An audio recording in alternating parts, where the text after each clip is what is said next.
Okay, so my name is Bjonnes, and I'm from the System Change Alliance, and I'm here with Dil Green. He's a former architect, and he calls himself a pragmatic utopian, and he's a founder of the Open Credit Network and also a collaborator in the organization Mutual Credit Systems in the UK. And Dil, I'm going to get right to it here. So tell me a little bit about mutual credit. I know it's a way of trading and exchanging, but how does it work? Right, that's a great place to start, of course. Essentially, mutual credit is what villages and towns used throughout history. They are mutual credit systems are a layer on top of what those market towns and villages used, which is called producer credit. So if you were the baker, you would issue bread tokens, and you would buy your meat and your vegetables and your flour with promises of future loaves of bread. And that was the system across much of the world until only a couple of centuries ago, when bank money and nation state money began to push its way into every marketplace. And by means of that type of credit, towns and villages essentially had their own economic sovereignty that kept them, at least in the staples that they could produce, reasonably resilient against wider shocks. So mutual credit is a version of that which can work again in a context where people have lost those trust networks, where the globalization of the economy, consumerization of the economy, invasion of all aspects of life by bank money have reduced our capacity to really rely on those local trusted producers, and in many places, discover that there are no local producers. I very often, in enthusiastic audiences about this sort of stuff, say, well, please tell me something in your household which was entirely produced within 10 miles or 20 miles of where you live. And people are quite horrified to discover that, even perhaps the clay figurine that their child has made at school, they realized the clay was quite possibly mined on the other side of the planet, and the paint made in a factory on a different corner of the globe. So we can't rely on these local producers to supply all our goods now, and we're not used to verifying the productive capacity of those people. So if someone said, oh, the local shop's going to issue credits, you'd be sort of slightly, but I don't know what that's based on. What a mutual credit layer on top of producer credit does, it allows the businesses involved, and we're starting with business to business and expanding downwards through the chain to consumers and upwards towards larger businesses, but starting with small businesses, allow those businesses to agree amongst themselves how much credit they will give each other, how much of each other's future production they're willing to hold on trust. And by doing this, a community can achieve a degree of economic sovereignty, of freedom from the decisions of the banks or the state to allow them the means of exchange they need to do the work they need to do. Mm-hmm. So how did you get into this? I know that you were an architect, and then from architecture, how did you move into thinking about mutual credit and economics?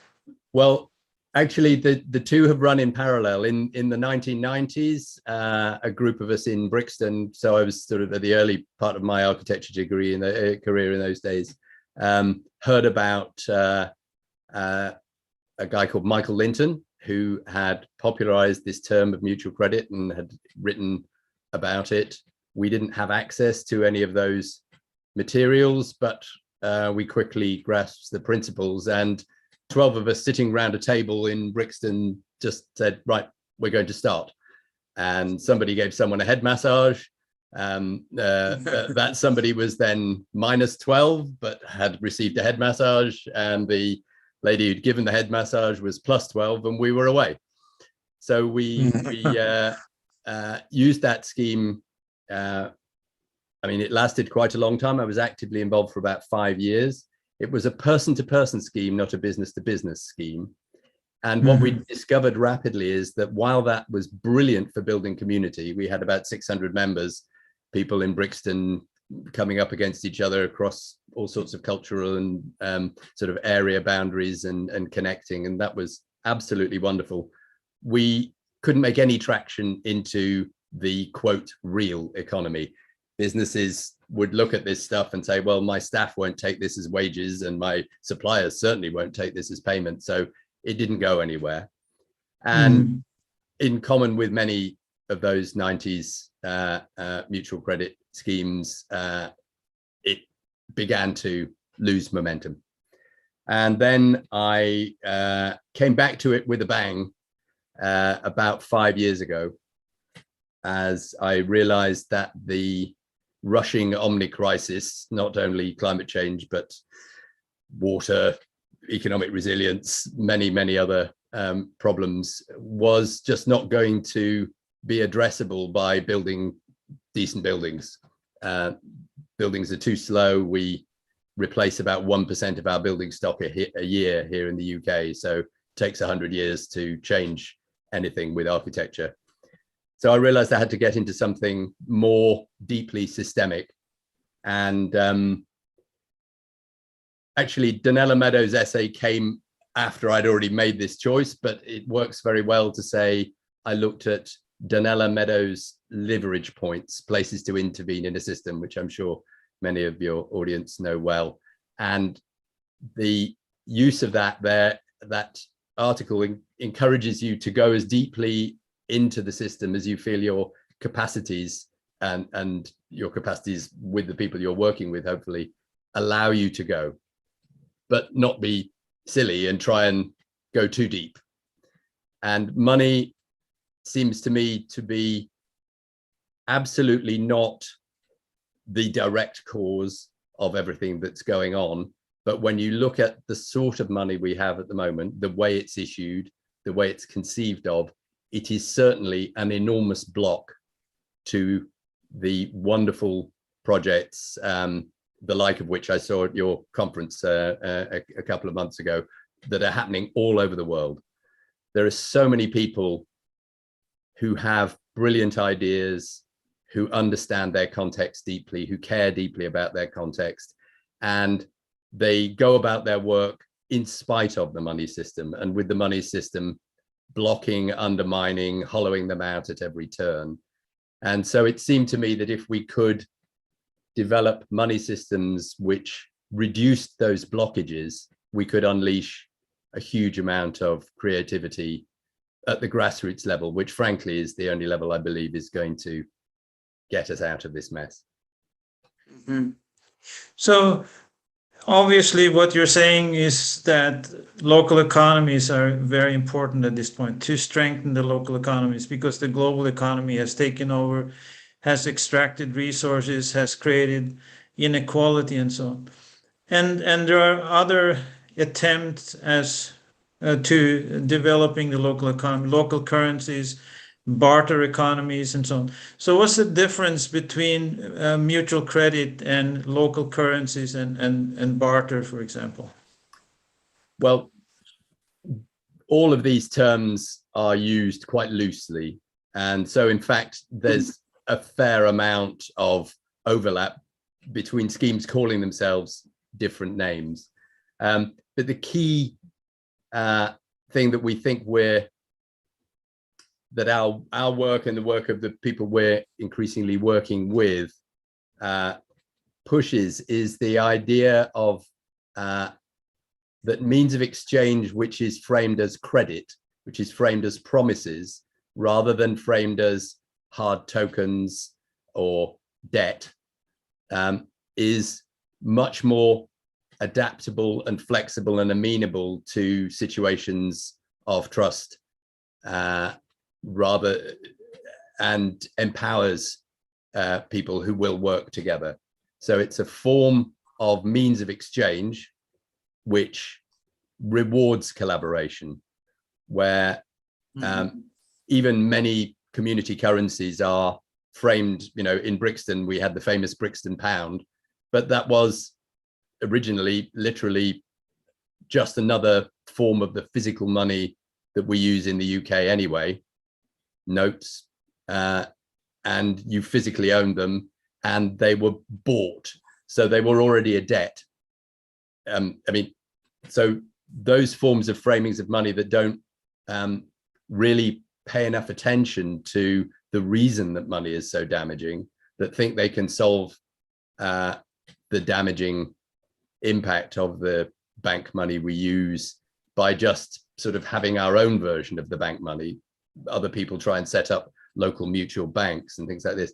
These are all excellent initiatives. I'm not saying don't do those, but I'm saying I think that our analysis leads us to the view that this form of means of exchange that comes out of local validated productive capacity in a context of trust is the most resilient and the most capable of going viral, because it sort of costs nothing to trust some people.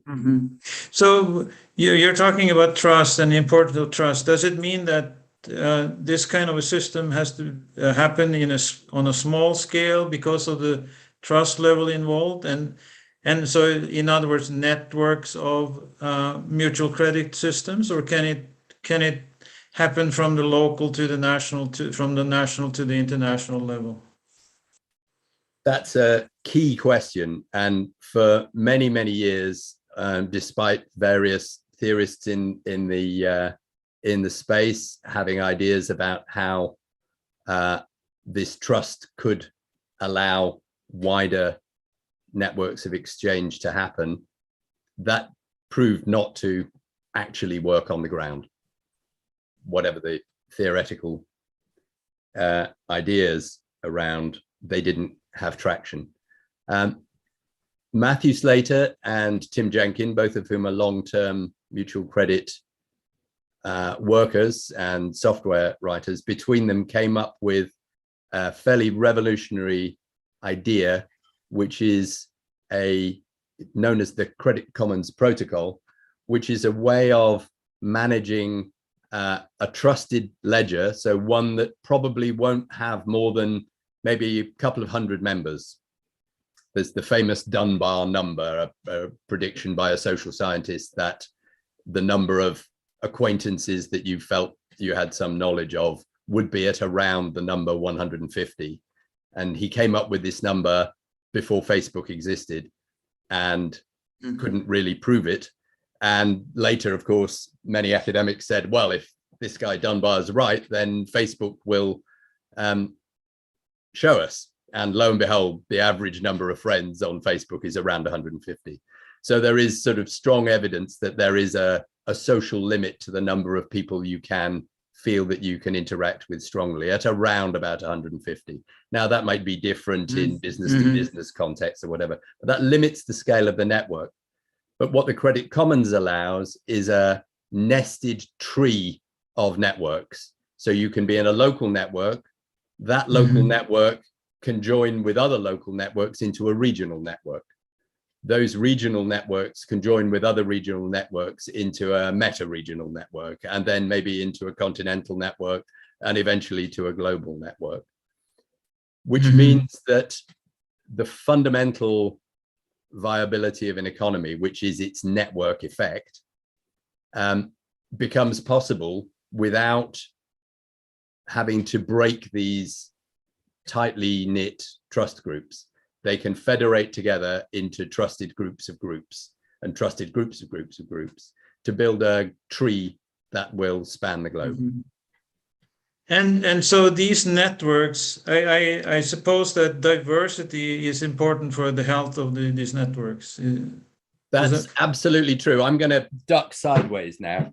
So what you can see there is a visualization, a graphic data representation done by our collaborator Tomasz Fleischmann from Slovenia of the Kenyan network, the Sarafu network, which I omitted to mention earlier, which is remarkable, has about 50,000 active users in Kenya, most of whom are definitely at the disadvantaged end of the economy. And what Thomas is able to do with the software they use in Slovenia is to discover the density of the trading networks between all of the, just by looking at all of the paid invoices, if you like, all of the ledger entries. And so what you can see here is that in Kenya, the group at the bottom left of the image are all villages. And you can see that these villages have a very high level of internal density and they don't trade much with each other. The group at the top right is a city. And you can see that although within the city there are trading groups, they are much more connected. And then off to the left of that, the purple and reds are some specialist sectors. And if you don't have the sort of diversity that you're talking about, you don't see those patterns. So when Tomasz does similar patterns in a Western nature, a Western country economy, the bubbles are much less visible, because to attain economic diversity in the West, we have to go much further afield. We're less self-sufficient, to put it another way. Yeah, right. So that is one of the most important things, I think, in economics today, to create more self-sufficiency. One of the biggest environmental impacts, of course, is trade, international trade, through transportations and so on. And we're seeing that now with COVID. There are so many problems with international trade. And you mentioned earlier, that everything is made in China, so to speak, somewhere else. Mm-hmm. And thinking about this, it seems to me that the systems that you are talking about is a great alternative to that. In other words, bringing the economy back home. Now, we talked about barter, we talked about local currencies and the mutual credit systems. I assume that they could, work together sort of in nested networks, and that they have some form of, each one of them have certain benefits and others. Now, yeah. What about the individual? Let's say I retired and I'm not owning a business. What do I do? How do I fit into a system like this? Let's say I would like to sell my house and build a small, downsize, how do I fit into this system? That's a really important question, because for a long time, proponents of mutual credit were focused on means of exchange currency, the way you actually just move things around, and didn't really, because credit promises between people aren't terribly reliable in the long term. I might promise to do this interview for you a month ago, but if I promise you an interview in 5 years' time and I say, here's an interview token, if you try and cash that in 5 years' time, I might say, oh, I don't do that work anymore, or I've moved to Australia, you can't find me.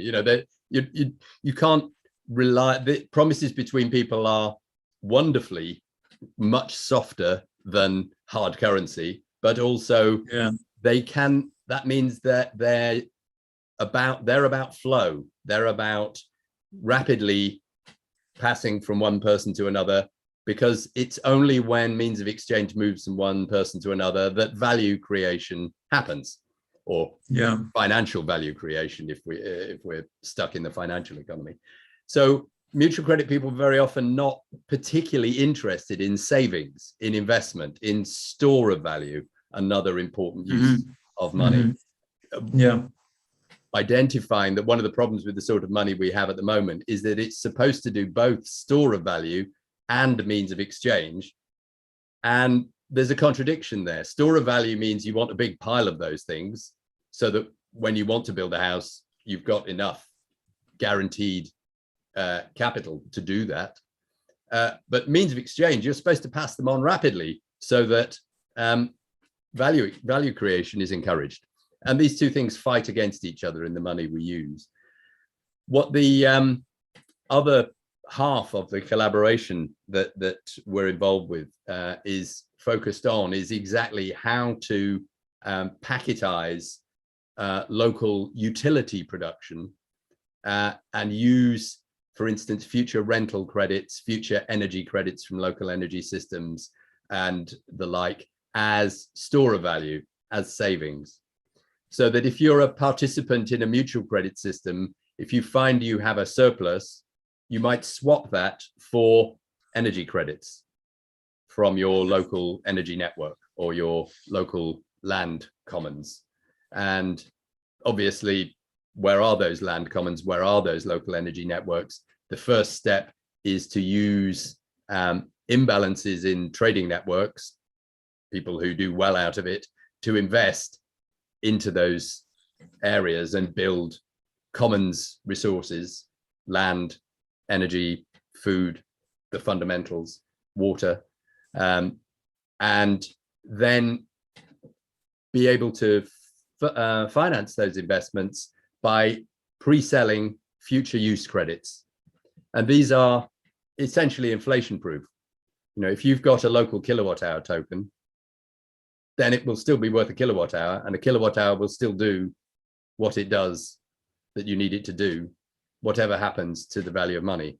So they're very good quality savings if you get the context and the scale right. And there's lots of very important detailed questions there.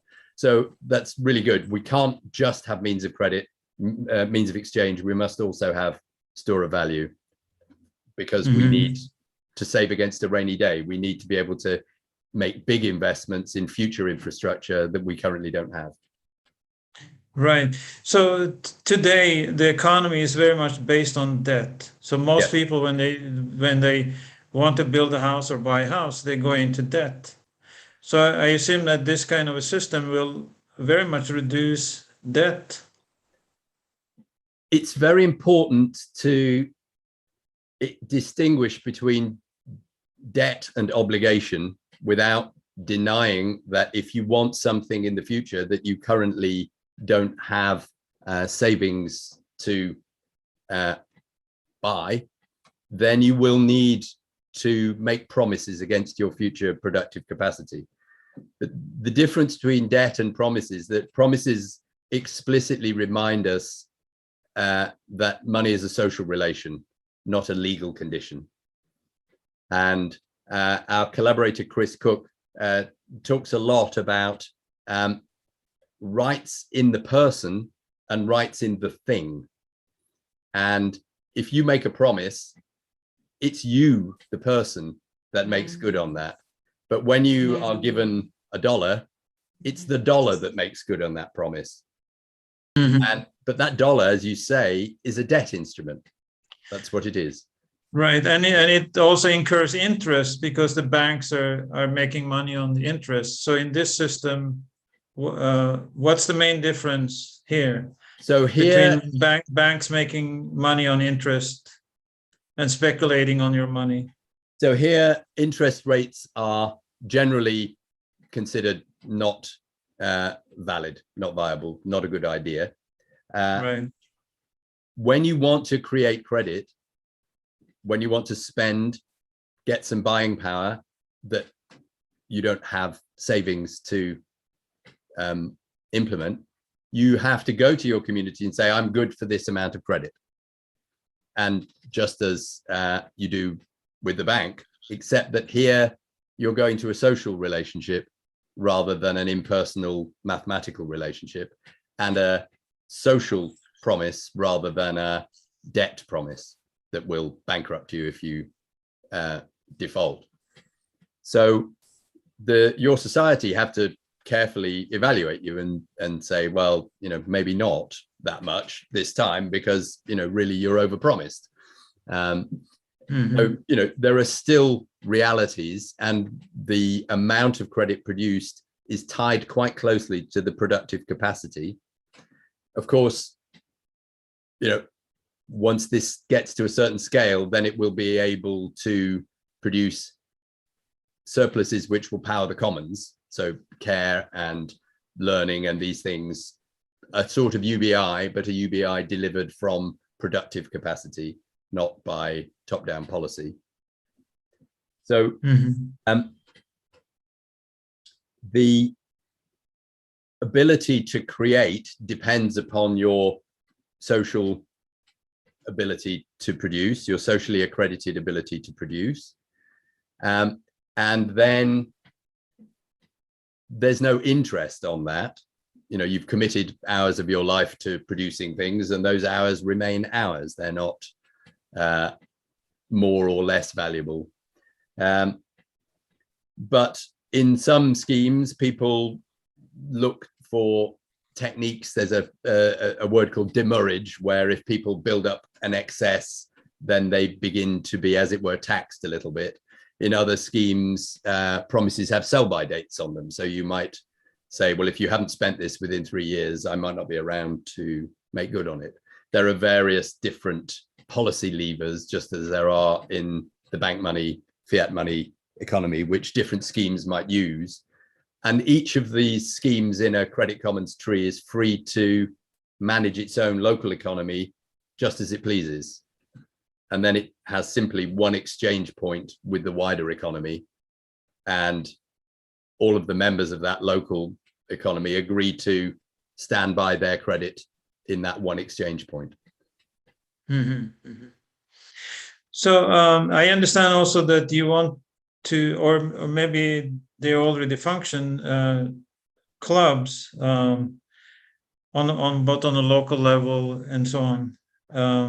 Can you speak a little bit about that? Mutual credit clubs. Yeah, we actually started calling them trade credit clubs, because what we realized when we looked at small businesses and did a bit of research is that small businesses operate almost entirely with credit. A standard business-to-business contract has 14 days to pay or 30 days to pay, and internationally 60 or 90 days to pay. And it turns out that small businesses are providing, at basically great cost to themselves, some significant proportion of the wider measure of money supply in the world. An enormous contribution. They don't earn interest on late payments. They quite often, in the terms and conditions, it says that they will charge interest. But having run, a construction business, an architecture business, and sometimes had to pay people late, I know that that's just never invoked. People are just happy to get the money. So what we discovered is that businesses are offering each other credit all the time. This is producer credit in action all the time. But it's in a very high risk way, because it's entirely bilateral, and it's usually along a supply chain, so that the people that the lumber yard is selling timber to, the building firms, if the building firm says, oh, I can't pay him money, but I'll come and do some building work at your lumber yard, that it's just, we don't need building work. Our people can do that themselves. Because there's this linear chain, it doesn't work very well. But what we've realized is we can put together groups of businesses with enough diversity into what we call a trade credit club. And what's really neat about this is simply by sharing their invoices with each other, with a service partner of the club, we can do, first of all, netting off, where when we see a chain of invoices that goes from A to B to C to D to E and back to A again, we can just say, oh, these debts cancel out. Nobody needs to actually do anything apart from say, oh, I'm sending you a credit note for this because I've received a credit note for it. No real money is needed to cancel a significant part of the credit obligations of that network. So that's stage one. And then stage two is when that group agrees to allow each other an amount of credit that doesn't have to be settled every month. And that's very easy to arrange, because if you say to any business, when the bookkeeper comes in at the end of a period and does your books, are you ever exactly zero between invoices in the books that need to be paid and invoices in the books that you've sent out? And you never are. No business is ever at zero. It's always waiting for money, or, you know, on average owes some money. So they're used to carrying over month to month. So we can arrange a club where, if it's a very diverse and well-organized club with enough, they can save 10, 20% of their bank money needs just by netting off and giving each other small amounts of credit. Mm-hmm. So, Dil, we have a question from the audience from Les Moore, and his question is, what is the need for credit limits? And I guess there are probably debit limits as well. So, why? This is, hi Les, I know Les, and I know Les works in a system which looks to avoid such limitations. For us, attempting to go direct into the hard real economy, the existence of socially negotiated limits within groups makes the participants feel safe. That's the immediate reason. People are often, about this far into the conversation, suddenly say, oh, but what happens when someone doesn't pay? They're worried about that. So limits make people feel safe. But also, if we want to have a local means of exchange which isn't printed with the name of the issuer, but is just, in my case, Brixton in South London, Brixton money, then I haven't got any way of assessing the reliability or the productive capacity of all the issuers in Brixton. I as a user, I just say, here's a Brixton trade pound, you know, I'm going to use it. So by the members of a group socially agreeing that a member business, their credit requirements, how much they want to be able to spend in advance of them producing, is connected to their actual productive capacity, then the amount of credit in circulation is directly connected to the productive capacity of the network where it's valid. So this seems to us to be a sane management tool that helps the money supply regulate against the productive capacity. Now, there are other mechanisms for doing this. Producer credit without credit limits systems exist, and we're working with the guys working on one of those in New Zealand. But what we see there is the need for credit rating agencies to be able to tell you, oh, well, this credit issued by that business, well, we think they've issued an awful lot of credit and their productive capacity isn't that high. So you might downrate their credit.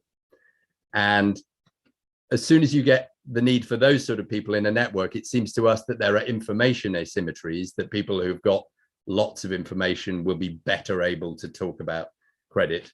And we think they'll turn into banks again. And we think that if you have a system where local trust isn't strong and obvious, then people will begin to ask for these credit rating facilities, and that all sorts of moral hazard will creep in, perverse incentives.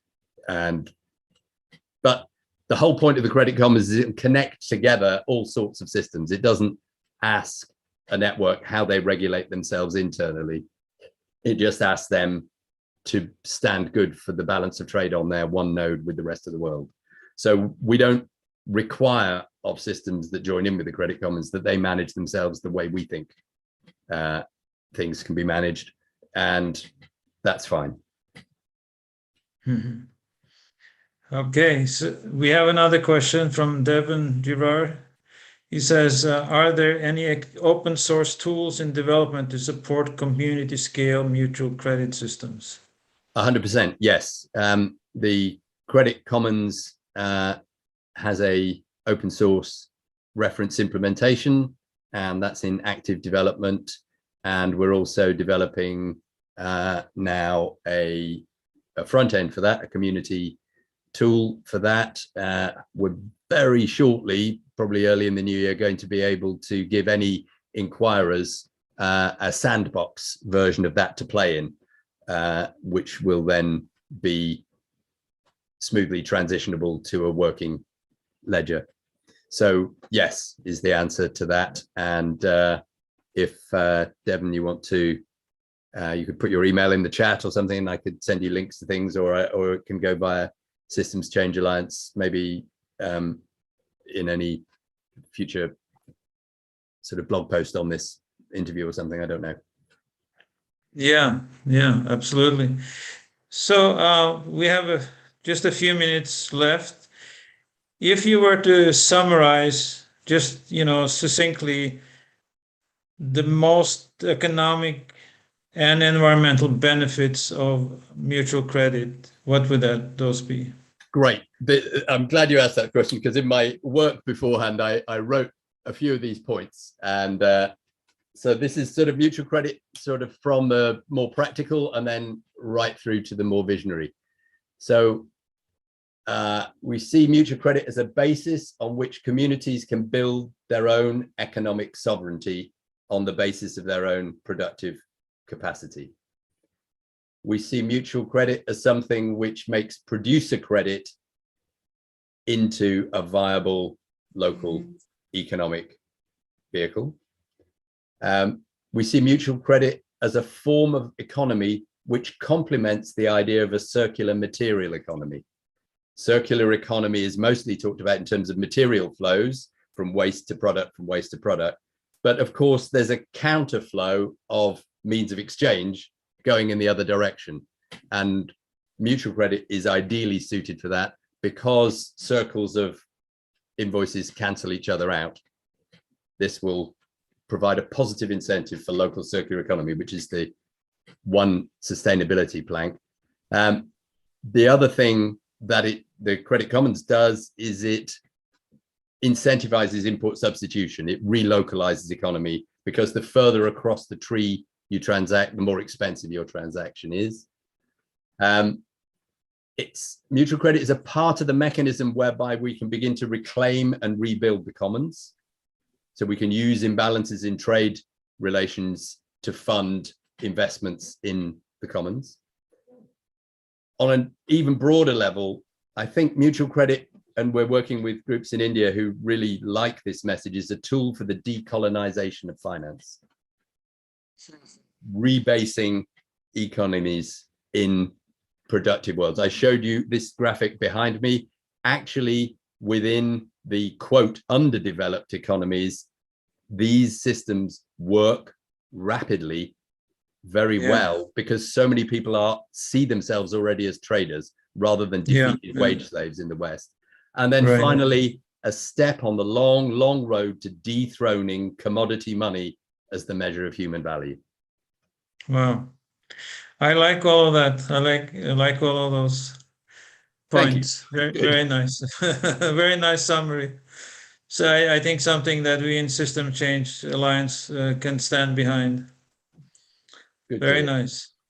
Well, Dil, thank you so much for joining us and for sharing your ideas with us.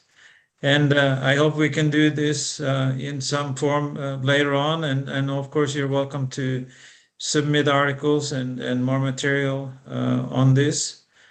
So thank you so much for coming, and also for the Les and Devon who asked these wonderful questions. So yeah, thank you so much, and I hope to see you at some place or other soon. Indeed. Again. Sure. Well, I want to thank you and Systems Change Alliance and Carolina for arranging this and giving me a chance to speak to your members and audience. Thank you. Thank you so much.